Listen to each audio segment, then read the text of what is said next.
Hello and welcome to CNN 10, the best 10 minutes in news. I'm Coy Wire. Happy Friday Eve. It's Thursday, March 21st. And we're going to start today with the latest on the border security battle brewing between the Biden administration and the state of Texas. You may remember that back in December, Texas Governor Greg Abbott signed into law Senate Bill 4, more often referred to as SB 4. This made entering Texas illegally a state crime and gave state judges the authority to issue deportation orders. Border security and immigration enforcement are areas the federal government handles. So the law has been paused as the U.S. court system determines if this state law is constitutional or not. Already there have been multiple rulings and appeals about whether the law should take effect while those legal decisions are decided. And those arguments made their way to the Supreme Court earlier this week. Those justices allowed Texas to start enforcing this law, even as some legal cases were waiting to take place. But just hours later, a federal appeals court placed this measure back on hold while their hearing gets underway.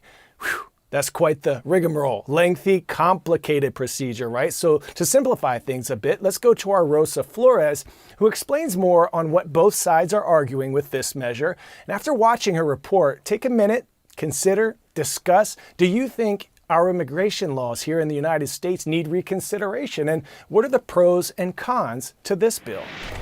SB 4 creates a state crime for the illegal entry into Texas or an individual's, quote, illegal presence in the state, and gives local law enforcement the power to arrest and judges the power to remove violators. It's going to cause a drop in illegal immigration through the state of Texas, and that's going to be a huge benefit to Border Patrol agents. It's going to be a huge benefit to those individuals that want border security. Human rights groups warn it will lead to the racial profiling of Latinos, who make up 40% of the state's population. We're fighting against racism, xenophobia, and white supremacy. This new state crime will mostly be adjudicated in county courts. It will clog our courts. Adam Haynes from the Texas Conference of Urban Counties lobbied against SB 4 on behalf of these 34 Democratic and Republican-led counties and says that the 6,000 to 7,000 county jail beds across the state could fill up in days. Senate Bill 4 is finally passed. The law, which was passed by the Republican-led Texas legislature and signed by Republican Governor Greg Abbott last year, did not include funding. There's going to be lots of negative impacts, lots more racial profiling. El Paso County Commissioner David Stout estimates a new jail in his county could cost $250 million to build and $40 to $50 million annually to operate. This will be the single largest unfunded mandate that we have seen.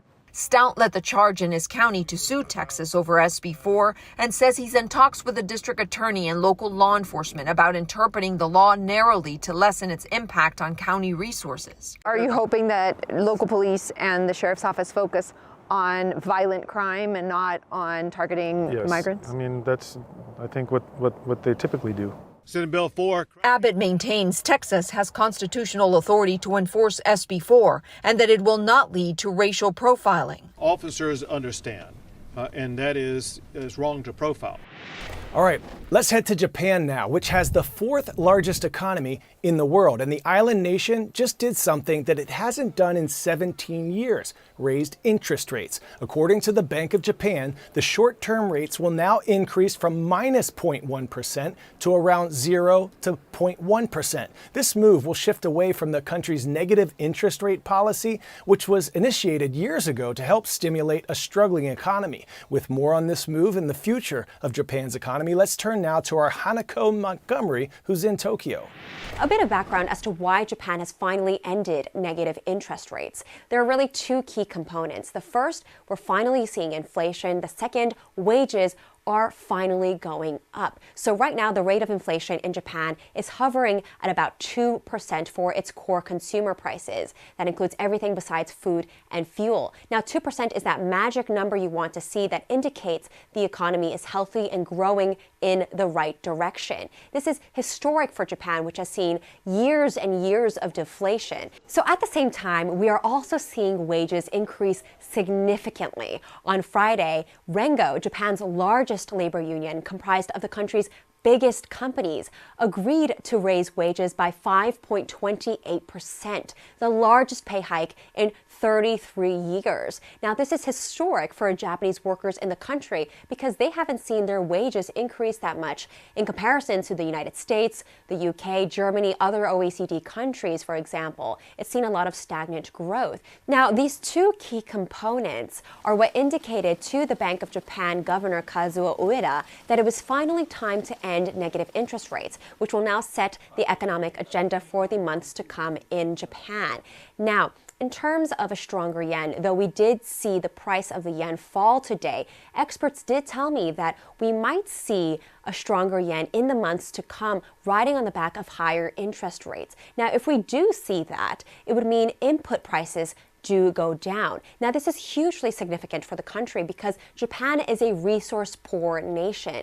It imports more than 90% of its fuel, of its gas, and about 60% of its food. So if input prices do go down, that means the cost of living in Japan will also go down. Now, for foreign tourists, however, it might mean that their next vacation to the country is just a bit more expensive.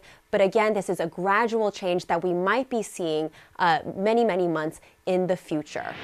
All right, spring officially sprung this week, but Mother Nature said not so fast warm weather. Many states, especially in the eastern part of the country, experienced this dip in temperatures, making it feel like we were still full throttle winter time. So if you or anyone you know were ready to leap into spring by maybe freshening up the garden, there might be some worry over how to protect those precious flowers and veggies. Well, we've got you covered. Our meteorologist, Elisa Raffa, has some tips from some of the pros, some seasoned farmers. We're at that time of year where cold snaps can still happen, but things are blooming. Winter is our fastest warming season.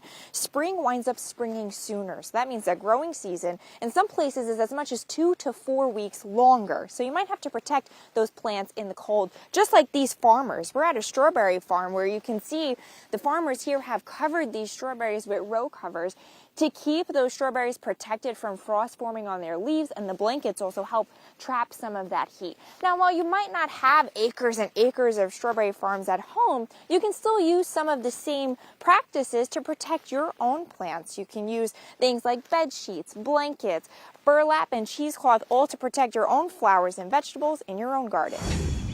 10-second trivia. Which of these iconic movies is based on a book? Raiders of the Lost Ark, The Wizard of Oz, Singing in the Rain, or Toy Story? If you said The Wizard of Oz, you are correct. The book is actually called The Wonderful Wizard of Oz, and it's written by American author L. Frank Baum. The fairy tale published in the year 1900, nearly 40 years before the movie starring Judy Garland premiered.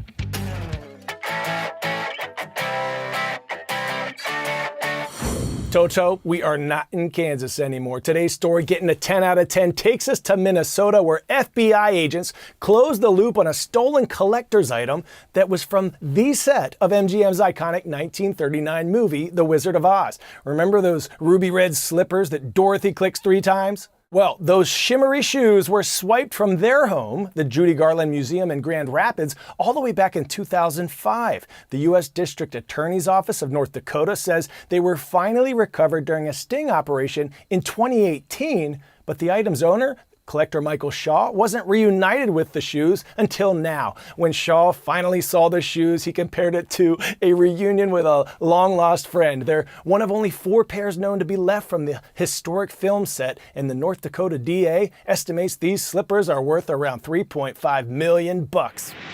All right, superstars, we're at the end of the Yellow Brick Road, the end of the show, but it is time to recognize some of you. First, we want to pay some homage to the concept of think it, see it, and believe it if you want to achieve it. Every day dating back weeks and weeks and weeks, Mr. Bartosh's social studies class in Stewartville, Minnesota, wrote that on March 21st, they would get a shout out, and their persistence has manifested their destiny. Stewartville Middle School, rise up. And thank you for your dedication to CNN 10. My team loves your passion. And this shout out goes to my Firebird friends at Chaparral High School in Scottsdale, Arizona. Keep blazing that trail and flying high. And maybe I'll see you when I'm out there during the Final Four. Oh yeah. See you tomorrow, everyone. Let's finish this week strong.